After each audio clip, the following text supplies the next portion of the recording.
Hey, hola a todos por acá, mi nombre es Roberto Cárdenas, soy estudiante de Medicina de la Universidad de Antioquia y hoy estamos aquí para una nueva dosis de Solo Medicina.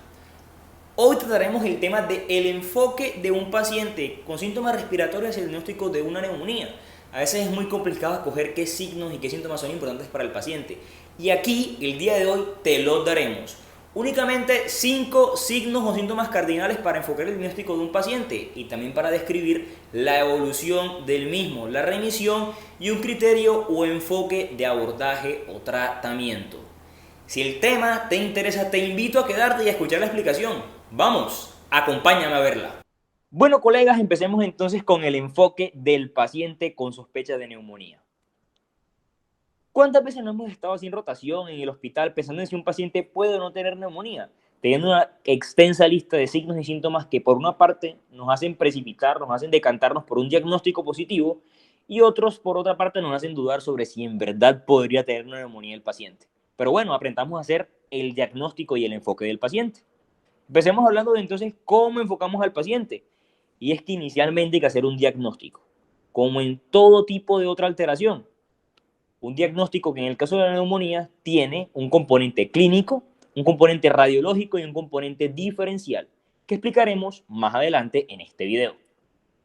Empecemos entonces con el diagnóstico clínico del paciente.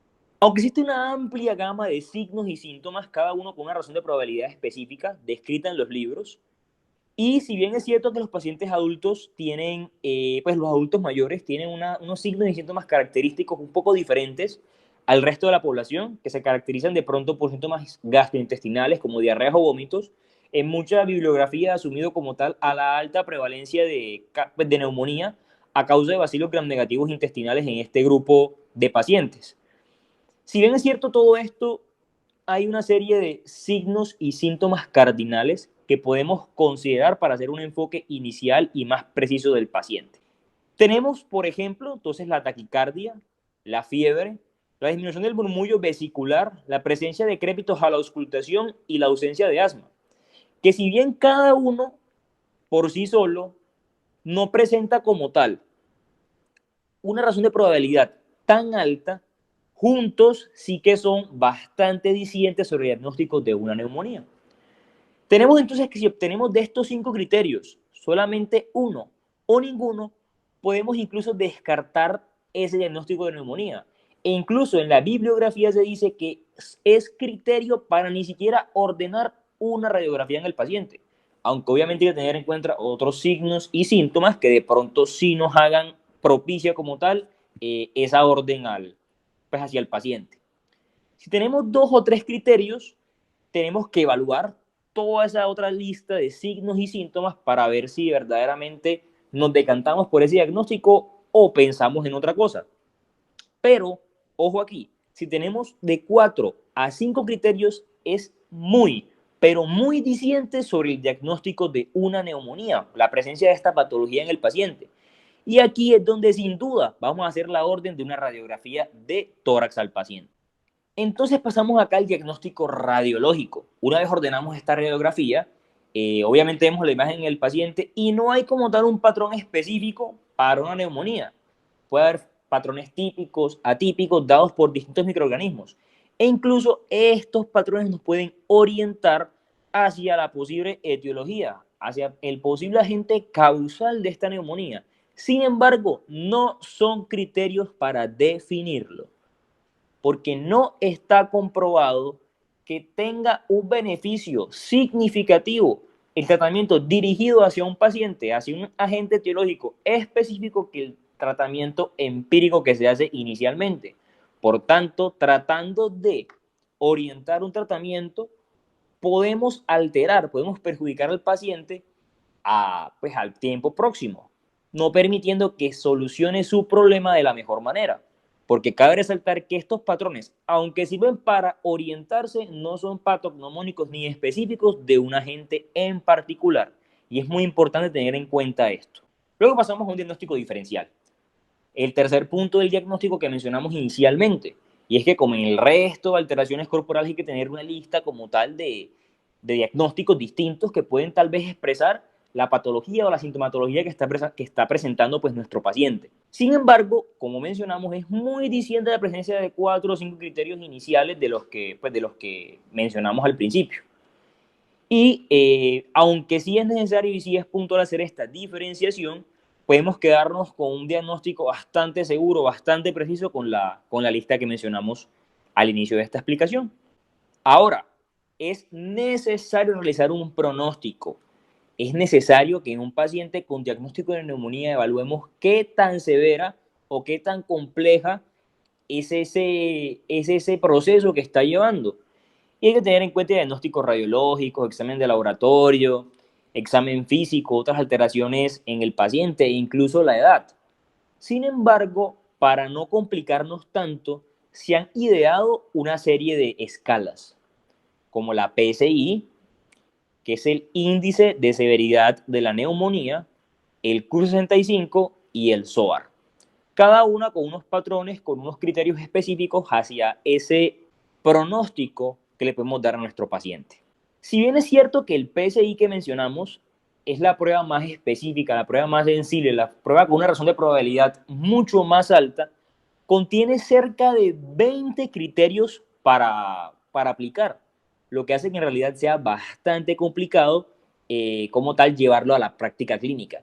Y por eso se ha optado por utilizar este CURB-65 Score, que como vemos es una sigla, donde la C significa confusión, es decir, una alteración en el nivel de conciencia del paciente.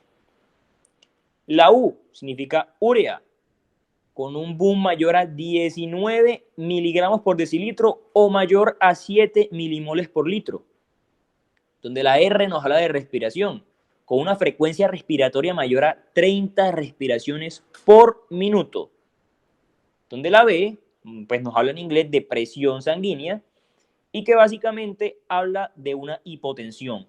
Cuando la presión arterial sistólica es menor a 90 milímetros de mercurio o la presión arterial diastólica es menor a 60 milímetros de mercurio. Y el 65 hace referencia a la edad, cuando un paciente es mayor de 65 años. Todos estos son criterios, son factores de riesgo, factores de complicación de un paciente con neumonía.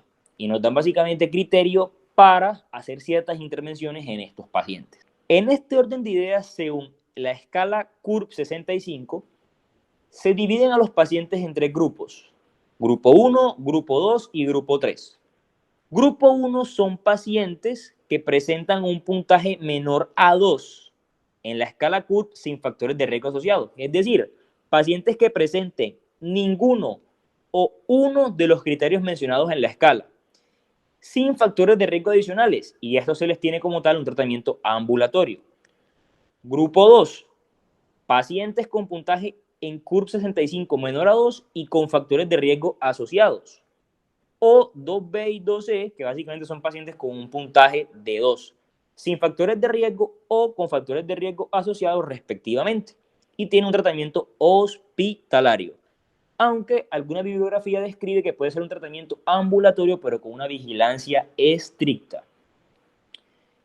Y para este grupo 3, aunque el puntaje CURB es muy distinto con estos criterios que se mencionan acá, se ha encontrado que quizás el CURB puede sobreestimar el estado de un paciente y puede llevarnos a una unidad de cuidados intensivos a pacientes que realmente no lo necesitan. Y puede generar entonces unos mayores gastos para el sistema que pueden ser contraproducentes por no permitir el luego suministro de ciertos recursos a pacientes que en realidad sí lo necesitan. Y es por eso que en estos pacientes que encajan en el grupo 3 del CURB 65 se le ha decidido aplicar otra escala, que es la escala ATS-IDSA, para ser más precisos como tal en la ubicación de estos pacientes en una UCI. Esta escala ATS-IDSA tiene 2 grupos de criterios, unos criterios mayores y unos criterios menores. Unos criterios mayores, que son 2, choque séptico o insuficiencia respiratoria con necesidad de respiración mecánica asistida. Es decir, que el paciente necesita estar intubado. Con uno de estos 2 criterios, con solamente uno, es diciente para que el paciente sea llevado a una unidad de cuidados intensivos. Y los criterios menores son 9, de los que hay que tener mínimo 3 de ellos.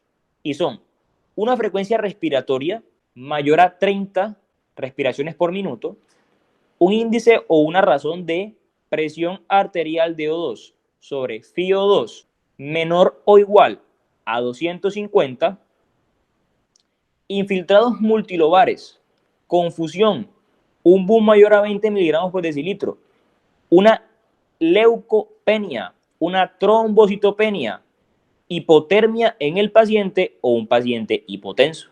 En este punto se utilizan básicamente los criterios que mencionamos como tal para la escala CURB.